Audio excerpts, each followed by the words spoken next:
अगर ईरान ने मुजाहिरीन को फांसी दी तो सख्त कार्रवाई करेंगे। सदर डोनाल्ड ट्रंप का अमेरिकी शहरियों को ईरान छोड़ने का भी मशवरा। मीडिया टॉक में उन्होंने कहा कि ईरान की सूरत हाल बहुत खराब है, ईरानी मुजाहिरीन की मदद के लिए कोई आ रहा है, इसका क्या मतलब है? सहाफी का अमेरिकी सदर से सवाल। ट्रंप बोले, आपको खुद इसका मतलब समझना होगा, मैं नहीं बता सकता। अमन के हुसूल की राह में रुकावट, ईरानी जौहरी सलाहियत को खत्म कर दिया।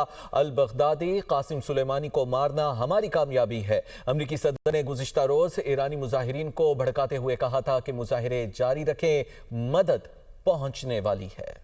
अगर ईरान ने मुजाहिरीन को फांसी दी तो सख्त कार्रवाई करेंगे। सदर डोनाल्ड ट्रंप का अमेरिकी शहरियों को ईरान छोड़ने का भी मशवरा। मीडिया टॉक में उन्होंने कहा कि ईरान की सूरत हाल बहुत खराब है, ईरानी मुजाहिरीन की मदद के लिए कोई आ रहा है, इसका क्या मतलब है? सहाफी का अमेरिकी सदर से सवाल। ट्रंप बोले, आपको खुद इसका मतलब समझना होगा, मैं नहीं बता सकता। अमन के हुसूल की राह में रुकावट, ईरानी जौहरी सलाहियत को खत्म कर दिया।